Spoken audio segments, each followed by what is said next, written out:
He was a warrior, born from the unforgiving canyons and the hammer of the sun, a man whose silence was heavier than any spoken threat. She was the town's ghost, a creature made of whispers and shadows. Her face was a roadmap of a tragedy so terrible it made children run and grown men look away in disgust. When Caleb of the Stone Crows took the disfigured Maeve O'Connell for his bride, the town of Redemption Gulch howled with cruel laughter. They called him a fool, a savage blinded by some primitive code of honor. They pitied her, this broken thing being shackled to a wild man from the hills. But they didn't know. They didn't know about the secrets hidden behind a wall of scarred flesh. They didn't know the real price of the bargain struck in the dust and the heat. They saw a pathetic joke. They had no idea they were watching the birth of a legend that would burn their whole world to the ground. The sun over Redemption Gulch was a merciless fist, beating the main street into a fine, choking powder. It got into everything. It clung to the sweat-stained hats of the cowboys loafing on the saloon porch, to the thirsty wooden beams of the general store, and to the stoic, unmoving figure of Kalen. He stood before the land office, a man carved from the red rock and shadows of the lands that lay far beyond the town's petty hatreds. His hair was long and black, held back by a simple leather cord. His face was all sharp angles, his eyes the color of polished obsidian, and they missed nothing.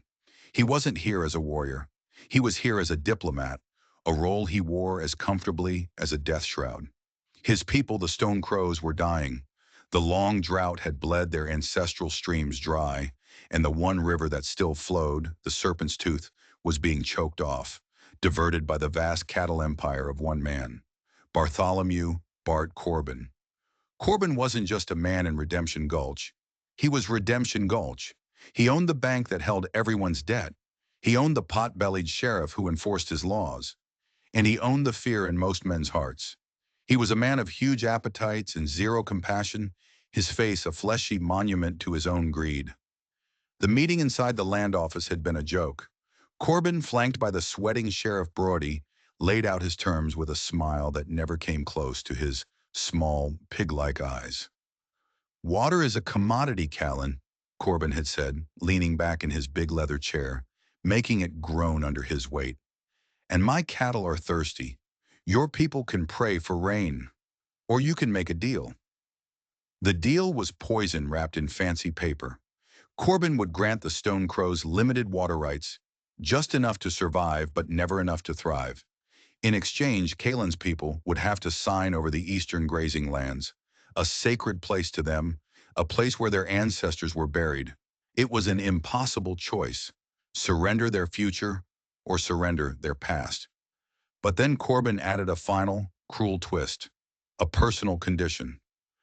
"To show good faith," Corbin purred, a glint of pure malice in his eyes, "to prove you're willing to truly integrate, to become a part of our world, you will take a wife from this town." Kalen's jaw tightened, but his face remained a mask of stone. He knew this wasn't about integration. It was about humiliation. "And I have just the woman in mind." Corbin's smile widened into a predatory grin. "Maeve O'Connell. Marry her, and the water is yours. The whole town will bear witness. A public ceremony, a true joining of our communities." The name Maeve O'Connell fell into the room like a shovel full of dirt on a coffin. The town pariah, the scarred girl, cougar face. Kalen had seen her once. A fleeting glimpse of a hunched figure hurrying away from the general store, a burlap sack clutched tight, her face always turned away. But he'd heard the whispers, the cruel jokes that followed her like a cloud of flies. Sheriff Brody snorted a wet, dismissive sound. "He won't do it, Bart. Even a savage has his pride." Corbin's greedy eyes never left Kalen's. It was a challenge, a public neutering designed to break his spirit in front of the whole world. To accept was to swallow an insult that would be told around campfires for generations. To refuse was to condemn his people to die of thirst. Kalen's voice, when it finally came, was as low and steady as distant thunder. "The agreement will be put to paper. The water rights will be guaranteed by federal charter, not by your word. The wedding will be in 1 week. My people will have their water before the ceremony."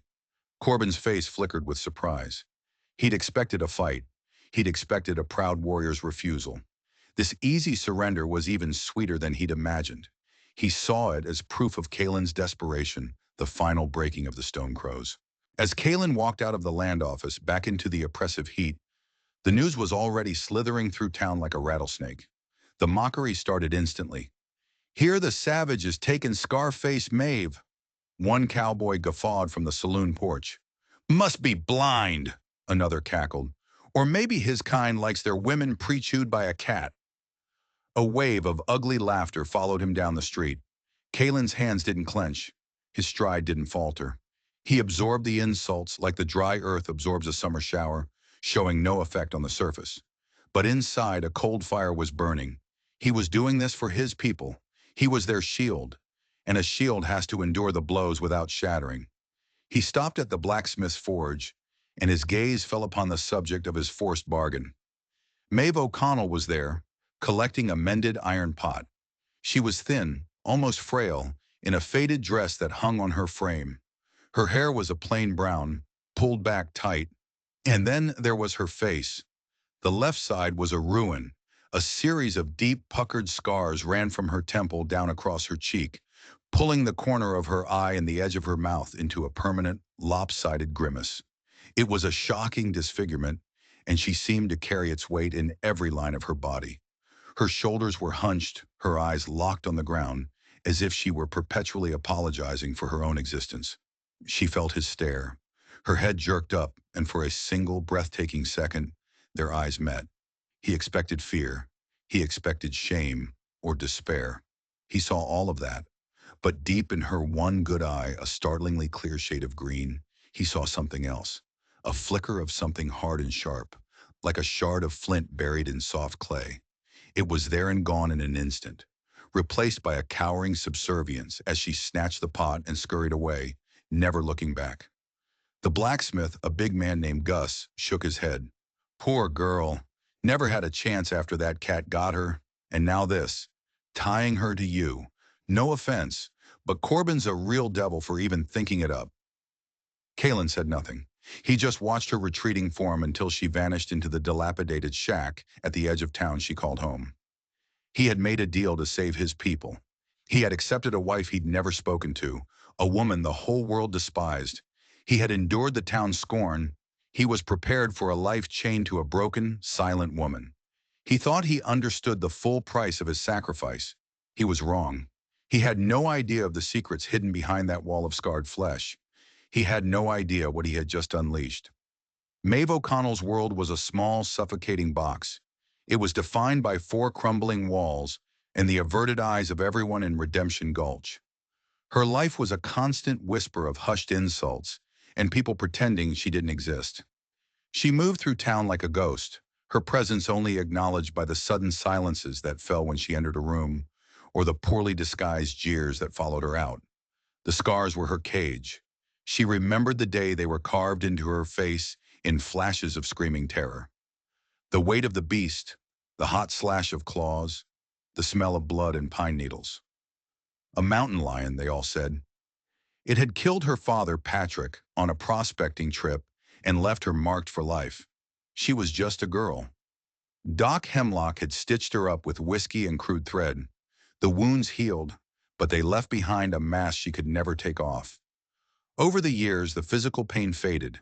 It was replaced by the dull, constant ache of being an outcast. She learned to make herself small, to hunch her shoulders and stare at the dusty ground. She spoke only when she had to, her voice a low, hesitant murmur. This meekness was her armor. If they saw her as a pathetic creature, they would eventually get tired of tormenting her and just leave her alone. Pity, she had learned, was a much safer shield than defiance. So when Sheriff Brody came knocking, his shadow falling dark across her door, she expected an eviction notice or some other town-sanctioned misery. She did not expect a marriage proposal.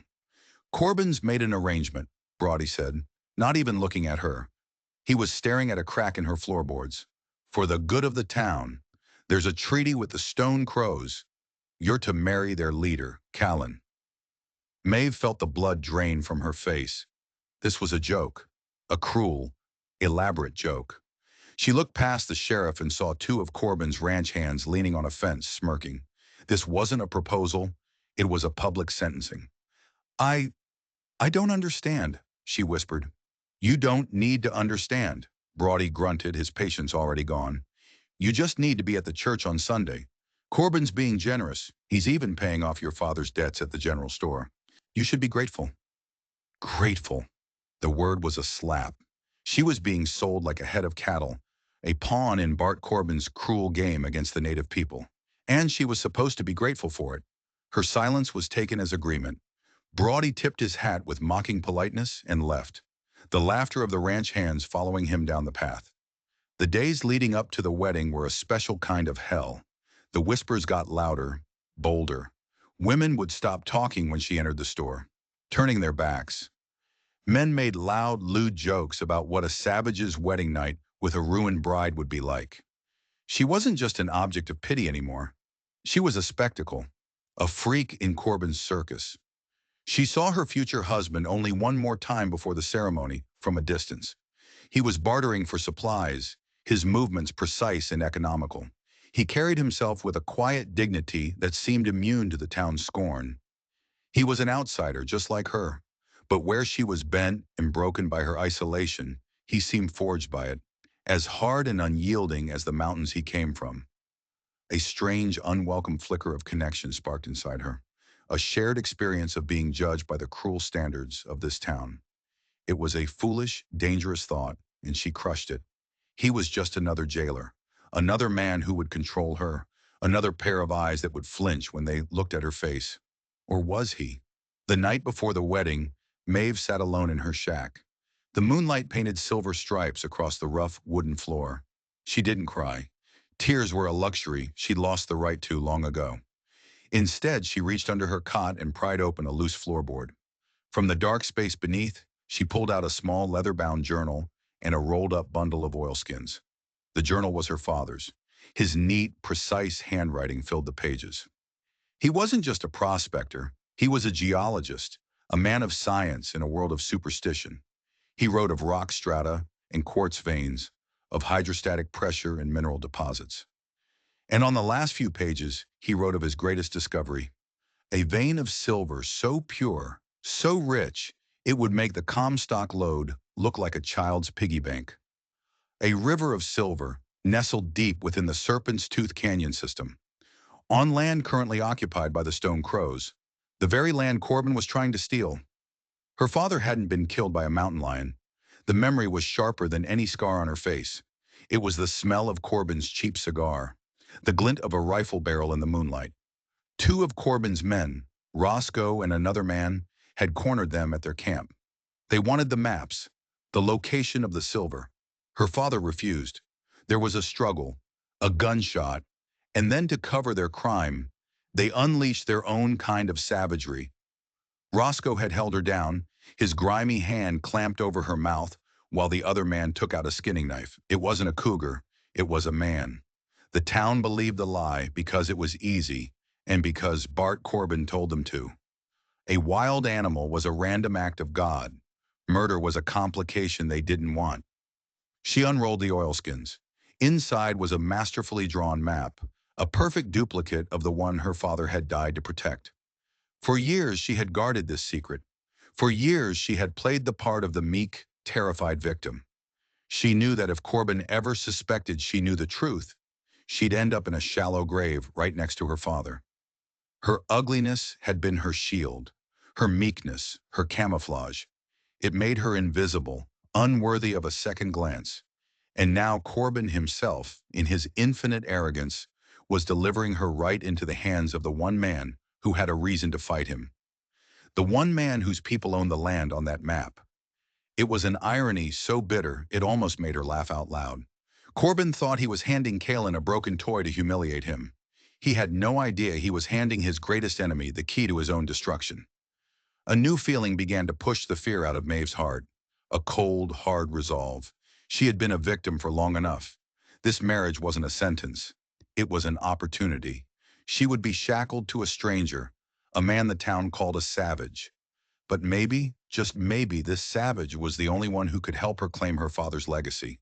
and bring his killers to justice. She ran a finger over the deep, puckered scar on her cheek. For a decade, it had been her prison. Perhaps it was about to become her weapon. The wedding day dawned gray and mean, the sky a bruised purple that matched the mood of the town. The ceremony was in the small, sun-bleached church, not for God, but for a show. Bartholomew Corbin wanted a full house to witness his ultimate triumph, the taming of the wild man. Maeve wore a simple gray dress, the best she had. No one had offered her a white one. She walked to the church alone, a slow march through a gauntlet of staring eyes and poisonous whispers. She kept her head down, her shoulders hunched in the familiar posture of shame. She played her part perfectly. Kalen was already inside, standing near the door, not the altar, as if ready to bolt at any moment. He wore beaded leather leggings and a simple linen shirt, a stark contrast to the suited, smirking form of Bart Corbin, sitting in the front pew like a king on his throne. As Maeve walked in, a hush fell, quickly followed by a ripple of snickers. The preacher, a nervous man who owed Corbin a lot of money, rushed through the service. When he got to the part about "speak now or forever hold your peace," Corbin let out a loud theatrical cough that sent a fresh wave of muffled laughter through the crowd. Kalen's face was unreadable granite. He never once looked at his bride. Maeve kept her face turned so the scarred side was most visible to the pews, a silent act of defiance they all mistook for shame. When the preacher declared them man and wife, there was no kiss, just a heavy, awkward silence broken by Corbin's booming voice. "A toast to the happy couple," he bellowed, rising. "A true union of civilization and the wild. May it be fruitful." The saloon would roar with laughter over that cruel joke for weeks. The walk from the church to Kalen's temporary lodging, a small cabin on the edge of town, was the longest walk of Maeve's life. They walked a few feet apart, a chasm of silence between them, the town's mockery following them like a pack of starving coyotes. The cabin was just one room, a dirt floor, a small stone fireplace, a rough table, two chairs, and a narrow bed with a single wool blanket. The air was thick with tension. This was it, the wedding night, the final act of her humiliation. Kalen moved to the fireplace, his back to her, and began to build a fire. He hadn't spoken a single word to her. He probably found her just as repulsive as everyone else. He was probably planning to sleep by the fire, as far away from her as possible. Maeve watched him. Then she took a deep breath. The performance was over. She walked to the heavy wooden door and slid the iron bolt home. The sound was deafening in the small cabin, a definitive thunk that shattered the silence. Kalen turned, his hand hovering over a piece of kindling. He looked at her, truly looked at her for the first time. He saw her straighten her back. The pathetic victim's hunch she had carried for years melted away, replaced by a posture of confident stillness. She lifted her chin. Her eyes were no longer on the floor. They were meeting his, direct and unwavering. "They think you are a fool," she said. Her voice wasn't the timid whisper he'd heard before. It was clear, steady, with a surprising strength. "They think you've been burdened with a broken, useless wife." Kalen remained silent, his obsidian eyes watchful, taking in this sudden, startling transformation. Maeve walked to the small wash basin in the corner. She poured water from a pitcher, and with a rough cloth began to scrub at her face. Not just the clean side, the scarred side. She rubbed with a firm, practiced motion. Grime and what looked like ash came away, revealing that while the scars were real, their hideous appearance had been a deliberate lie. The dark shadows she painted into the crevices to make them seem deeper. The dullness she added to her skin to make it look sallow and dead. It all washed away. The underlying skin, though tragically mapped with old wounds, was clean and pale. The disfigurement was still shocking, but it was no longer grotesque. It was simply a part of her, a part she had used. She turned back to him, dabbing her face dry. "My name is Maeve O'Connell. My father was Patrick O'Connell, and he was murdered by Bartholomew Corbin." The statement hung in the air, more shocking than her changed appearance. Kalen's expression didn't change, but a new light flickered in the depths of his eyes. He slowly lowered the kindling and gave her his full, undivided attention. "They told you he was killed by a mountain lion," she continued, her voice gaining strength with every word.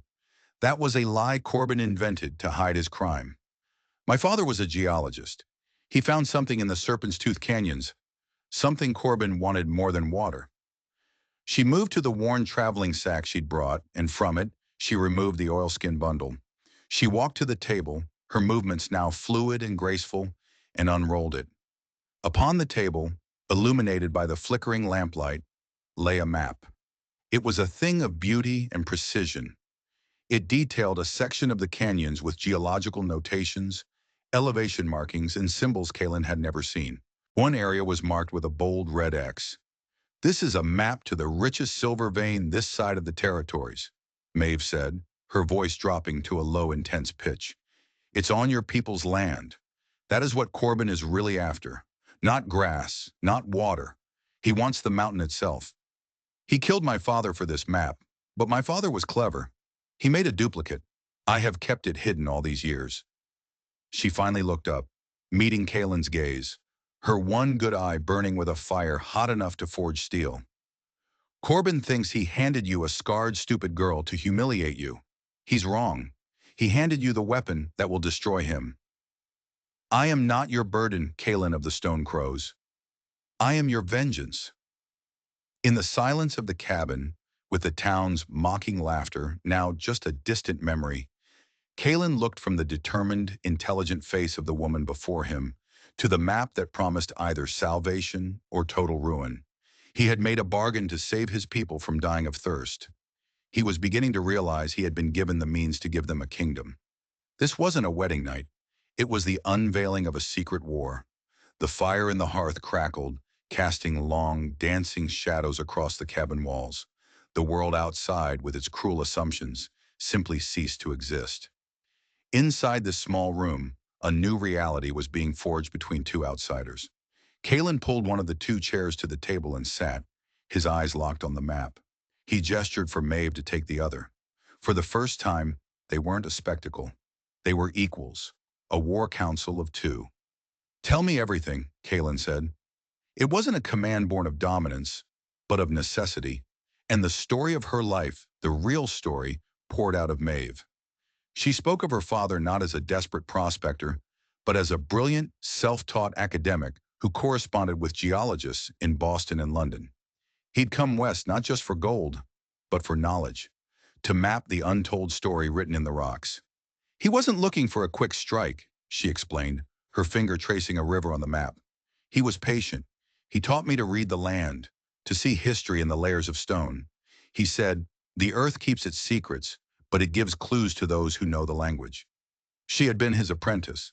While other girls learned to sew, she was learning to identify igneous rock, to use a sextant, to draw topographical lines. The map on the table was as much her work as his. "We found it 6 months before he died," she said, her voice catching for a moment before hardening again. "A fissure hidden behind a waterfall that only runs in the spring melt.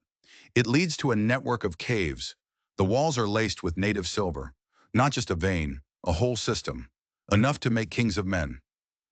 She then recounted the night of the murder in stark, unflinching detail. The ambush by Roscoe, Corbin's brutish foreman, and another man. Her father's refusal to give up the map, the gunshot that echoed in the canyon, and the horrific, calculated cruelty that followed. "The scars," she said, her hand unconsciously rising to her cheek. "They were a message, to terrorize a child into silence. Roscoe held me down. He told me if I ever spoke of what I saw, he'd come back and finish the job. He said everyone loves a good tragedy, and the story of a cougar attack would be much more believable than the ramblings of a hysterical orphan." Kalen listened without interruption. His stillness was absolute, but Maeve could see a muscle tightening along his jaw. He was a man accustomed to violence, but the calculated maiming of a child struck a deeper, colder chord. "Corbin has been searching for that mine ever since," Maeve continued. "He sends his men into the canyons, but they're just cowboys looking for a hole in the ground. They don't know how to read the rocks. They don't have the key." She tapped the map. "And all this time, I've been right here, under his nose. The broken, ugly girl nobody looks at twice. The perfect place to hide a secret." She retrieved her father's journal and pushed it across the table. He documented everything, his findings, his calculations, and his suspicions about Corbin. He knew Corbin was watching him. Kalen opened the journal. The handwriting was precise, the drawings detailed. He couldn't understand all the scientific terms, but he understood maps and land. He saw sketches of rock formations he recognized. He saw notes about water tables, and finally, the detailed entry about the silver discovery. It was tangible, damning proof. "Why me?" Kalen finally asked, his dark eyes searching her face. "Why reveal this now?" "Who else?" Maeve countered, a bitter smile touching her unscarred lip. "The law? Sheriff Brody is Corbin's dog. The townspeople? They either fear Corbin or profit from him. They threw me away years ago. You, you are the only one he can't buy. You're the only one with as much to lose and as much to gain as I have. This land is yours. My father respected your people. He wrote in this journal that the stone crows were the true guardians of these mountains and that any wealth found here should be shared." A long silence settled between them. Kalen looked from the map to the journal and then to the face of the woman across from him. He had walked into this cabin yoked to a victim. He was now sitting with a survivor, a strategist, a woman who had been playing a long, dangerous game of her own. The meek, hunched creature from the town was a fiction, a carefully constructed role. The real Maeve O'Connell was sharp, brave, and burning, with a righteous fury that matched his own cold anger. He finally closed the journal, pushing it gently back towards her. "My people have a saying," he said, his voice quiet. "The deepest roots grow in the hardest ground. You have been growing in hard ground for a long time, Maeve O'Connell." He stood and walked to the cabin's single window, peering out into the darkness where the town slept, ignorant of the storm that was about to break. "Corbin thinks he has won. He has his treaty. He believes he has broken our spirit with this marriage. He will grow careless." He turned back to her, and for the first time she saw something other than stoicism in his eyes. It was a glimmer of respect, of partnership. "We will not move against him directly, not yet. First we confirm what is on this map. Then we use his own greed as the bait in a trap that will destroy him." Maeve felt a profound wave of relief, so powerful it almost made her dizzy. For a decade she had carried this secret alone, a crushing weight. Now she had an ally, a powerful one. "He will not expect us to work together," she said, her mind already racing. "He expects you to ignore me or treat me with contempt. We will use that." "Yes," Kalen agreed, a flicker of a smile, sharp as a knife's edge touching his lips. "To the town, you are my shame, and I am your keeper. Let them believe it. In the shadows, we will become his ruin." The alliance was sealed, not with a handshake or a vow, but with a shared understanding in the quiet solitude of the cabin. A man fighting for his people's future and a woman fighting to reclaim her father's past had found their common ground. Their marriage, conceived as an act of public mockery, had just become the most dangerous conspiracy in Redemption Gulch. The week that followed was a masterclass in deception. To the prying eyes of Redemption Gulch, the union of Kalen and Maeve was exactly the disaster everyone predicted. Kalen was a ghost, appearing in town for supplies only when he had to, his face a mask of cold indifference. Maeve, when seen at all, was the same hunched, scurrying creature, her eyes fixed on the ground. When they were forced to appear together, a chasm of empty space separated them. The town's gossip mills churned with satisfaction. The proud warrior was clearly shamed by his scarred wife. She was clearly terrified of her savage husband. Corbin was immensely pleased. The humiliation was total. But inside the small cabin, a different world existed. Evenings were spent poring over Patrick O'Connell's map and journal. Maeve translated her father's geological shorthand, explaining fault lines and quartz intrusions. Kalen listened, correlating her science with his own intimate ancestral knowledge of the canyons. He knew the hidden paths, the seasonal streams, the places animals took shelter in a storm. Her science and his experience began to weave together, creating a picture of the land more complete than either could have managed alone. A cautious respect grew between them. Kalen saw past her scars to the keen, analytical mind beneath. He admired her resilience, her decade-long vigil. Maeve in turn discovered that Kalen's silence was not a void, but a space of deep observation and thought. He spoke little, but his words held weight. He was honorable. And when he learned of her father's wish to share the mine's wealth with his people, his commitment to her cause became absolute. This was no longer just her vengeance. It was a fight for his tribe's destiny. But Corbin wasn't a man to leave things to chance. His arrogance was matched only by his paranoia. A week after the wedding, he decided to test the chains of his new arrangement. He sent his foreman, Roscoe, into town. Roscoe was a big, brutish man with a face like a slab of raw meat and knuckles scarred from 100-bar fights. He was the man who had held Maeve down, the man whose face haunted her nightmares. She was at the general store, her back to the door, buying flour, when his shadow fell over her. "Well, well, look what we have here." Roscoe's voice was a low, gravelly sneer. "Mrs. Savage, how's married life treating you? He teach you any new tricks?" Maeve froze, her hand clenching the flour sack. The old instinctual fear washed over her, cold and sickening. She could feel the ghost of his grimy hand over her mouth, the phantom sting of the knife. For a second, her shoulders hunched. But then she thought of Kalen. She thought of the map, of the promise of justice. The fear was still there, but it was no longer her master. Slowly, she turned to face him. She did not cower. She did not look away. She met his gaze, her green eye as cold and hard as a winter river. "My husband's affairs are none of your concern, Roscoe," she said. Her voice was quiet, but it was laced with ice. Roscoe was stunned. He was used to her terrified silence. This calm defiance was new, and it angered him. He took a step closer, crowding her, using his sheer bulk to intimidate. "Getting mouthy, are we? Thinking 'cause you're married to that redskin you got some standing? Let me remind you what you are." He reached out with his thick fingers, aiming for her scarred cheek. "You're just—" His wrist was seized in a grip of iron. Kalen had entered the store as silently as a hunting cat. He had been watching from across the street, anticipating this very move. He stood beside Maeve now, his body a shield. His eyes, fixed on Roscoe, weren't angry. They were worse. They were flat, black, and utterly devoid of emotion, like the eyes of a hawk studying its prey. "Take your hand off my wife," Kalen said. The words were spoken softly, yet they cut through the store's dusty air like a razor. Roscoe tried to wrench his arm free, but Kalen's grip was unbreakable.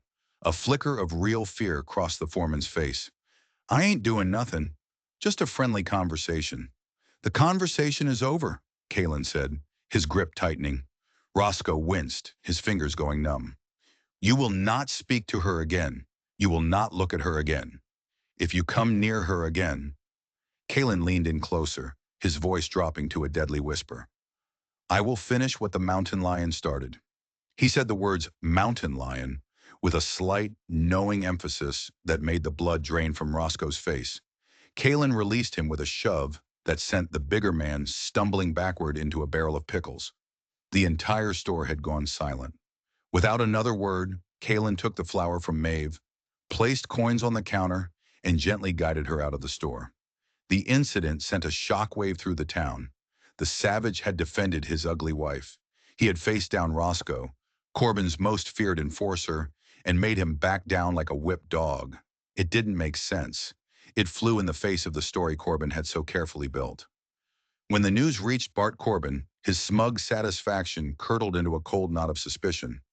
This wasn't the behavior of a shamed, defeated man. It was the behavior of a man protecting something of value. For the first time, a sliver of doubt entered his mind. He had seen the marriage as a masterstroke of humiliation. What if he had miscalculated? What if, in trying to give the warrior a burden, he had inadvertently given him something worth fighting for? The serpent, coiled comfortably in its nest of power, had been prodded, and now its head was beginning to rise. "Watch them," Corbin snarled at Roscoe later that night. "I want to know everywhere they go, everyone they talk to. I want to know what they say when they think no one is listening. Something isn't right about this. Find out what it is."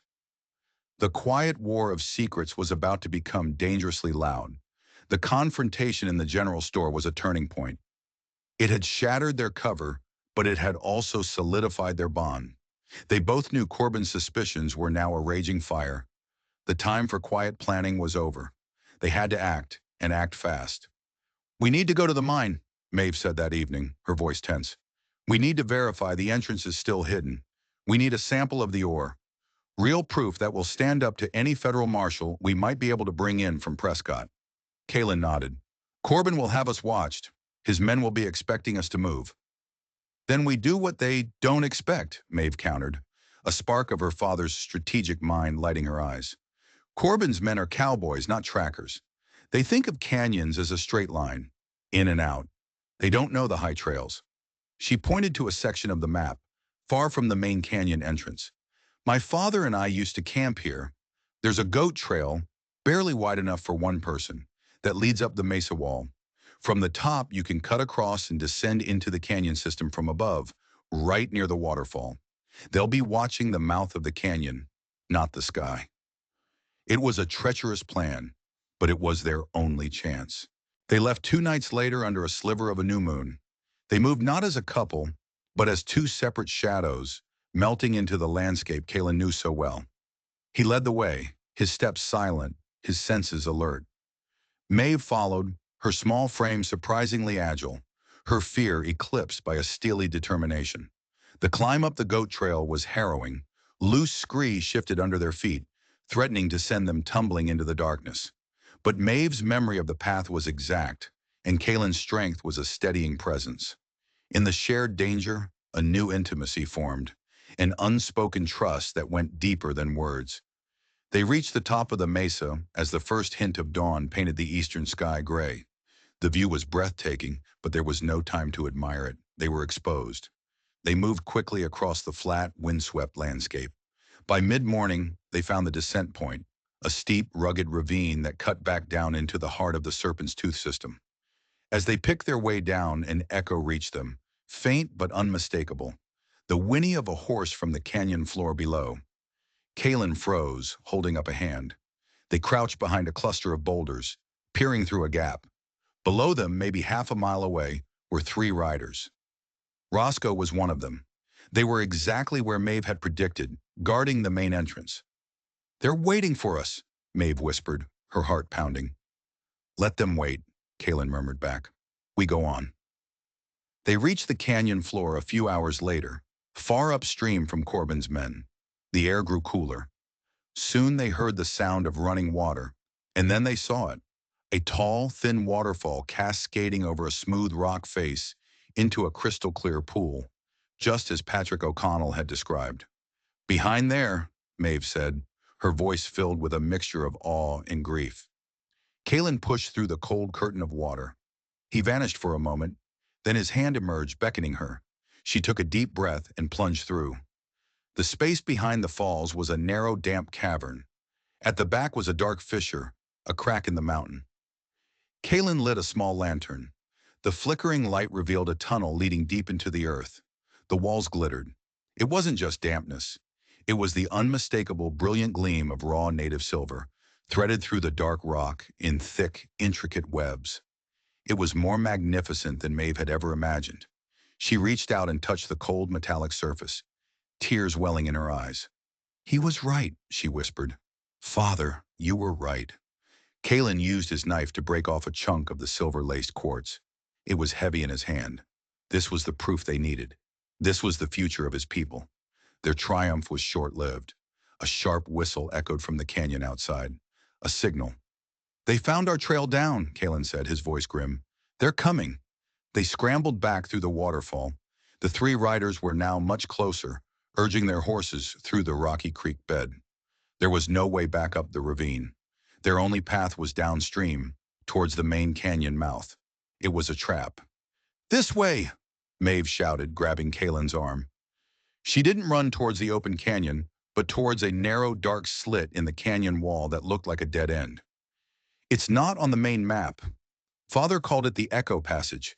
It's treacherous, but it cuts through the rock and comes out a mile downstream, behind that big spire." Once again, her knowledge was their only hope. They plunged into the narrow passage just as the first gunshot ricocheted off the rock behind them. The passage was a claustrophobic nightmare. But Maeve knew every turn. They could hear the frustrated shouts of Roscoe and his men behind them as they burst out into the main canyon, gasping for air. They had bypassed their pursuers, but they were still deep in enemy territory. Suddenly, a rifle shot cracked from the rim of the canyon high above them. A puff of dust exploded near Maeve's feet. Corbin had been more thorough than they'd thought. He had riflemen on the rim as well. They were caught in a crossfire. Without hesitation, Kalen shoved Maeve behind a thick pillar of rock and drew his own rifle. He didn't waste ammunition. He waited, breathing slow, watching the rim. He saw a glint of sunlight on a rifle barrel. He fired once. A cry of pain echoed down the canyon. But now Roscoe and his men were closing in from behind. They were pinned down. As bullets chipped away at their cover, Kalen looked at Maeve. Her face was smudged with dirt, her eyes wide with fear, but also with a fierce, unyielding resolve. In this crucible of dust and gunfire, they were no longer just allies. They were partners. He knew they would either leave this canyon together or die here together. And Kalen of the Stone Crows would not let them die. The pillar of rock that gave them shelter was their only shield. Gunfire from Roscoe's men downstream, and the remaining riflemen on the rim pinned them in a deadly embrace. The sun bled out of the sky, and long purple shadows stretched across the canyon floor, offering fleeting cover, but also hiding the movements of their enemies. "They're trying to flank us," Kalen said, his voice a low growl. He had seen a shadow detach from the rocks to their left. They had moments before their position became a tomb. Panic clawed at Maeve's throat, but she forced it down, her mind racing, scrambling over her father's notes, his geological surveys of this very area. "The echo," she said, her voice a sudden, urgent whisper. "My father wrote about it. The west wall of this spire is unstable. It's shale, weathered from the inside by water seepage. He said a significant vibration, a harmonic frequency, could bring it all down." She pointed to a high ledge above the path where Roscoe's men were advancing. "Up there. It's a rock slide waiting to happen." Kalen's eyes followed her gesture. He saw it instantly. The deep fissures in the rock, the precarious balance of the overhang.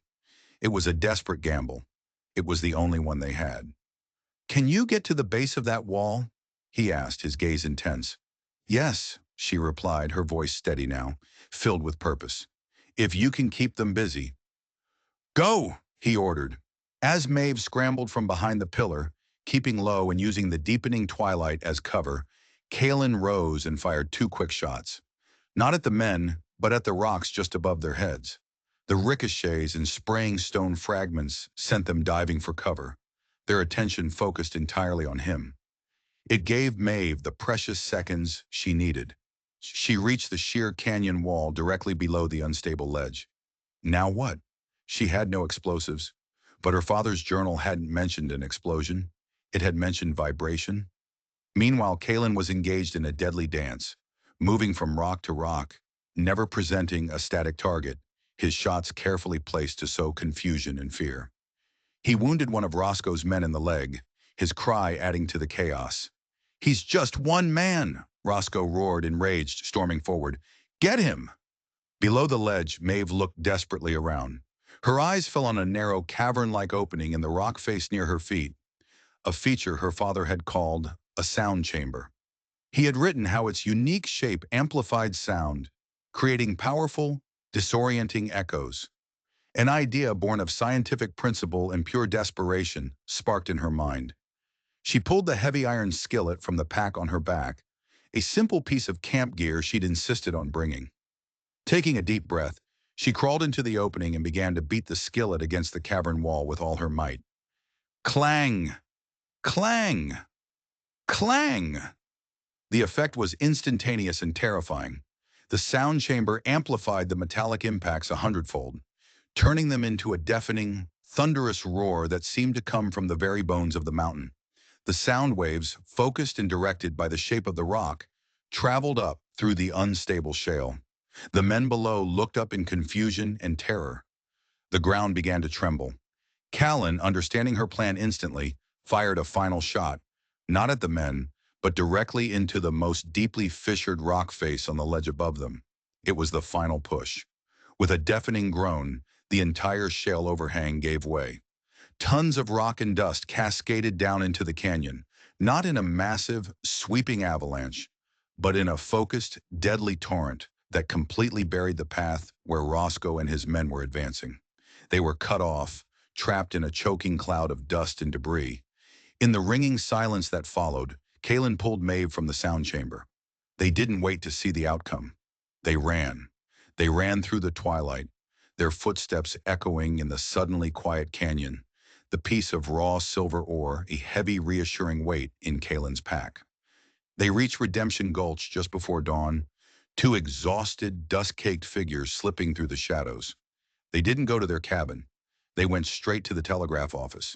The arrival of a federal marshal 2 weeks later, summoned by a wire detailing murder and massive mineral fraud, turned Redemption Gulch on its head. The marshal, a grizzled veteran named Alistair Finch, was not a man in Corbin's pocket. He came armed with warrants and a squad of grim-faced deputies who feared no one. The evidence was undeniable. Maeve's testimony, corroborated by her father's detailed journal and the chunk of high-grade silver ore, was damning. Faced with an inescapable federal charge, one of the men who had been trapped in the canyon confessed, implicating Roscoe and, ultimately, Bartholomew Corbin in the murder of Patrick O'Connell. The reckoning came not with a shootout, but with the quiet, inexorable turning of the law. Corbin was arrested in his opulent office, his fleshy face a mask of disbelief and impotent rage. As he was led away in chains, his eyes met Kalen and Maeve, who stood watching from across the street. He saw them not as a savage and his broken wife, but as the architects of his downfall, their union a symbol of his own arrogant, fatal miscalculation. The town, so quick to mock, was now stunned into a fearful silence. The balance of power had shifted forever. The land and the water rights were secured for the Stone Crows.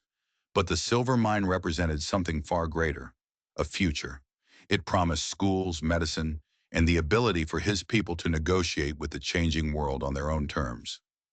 Weeks later, Kalen and Maeve stood together on the porch of their small cabin. They looked out not at the dusty street of the town, but west towards the canyons and the lands of the Stone Crows. The mockery had ceased, replaced by a grudging, bewildered respect. They were still outsiders, but they were no longer outcasts. "My father would have liked you," Maeve said softly. A genuine smile finally reached her eyes. It transformed her face, softening the scars and revealing a beauty the town had been too blind to ever see.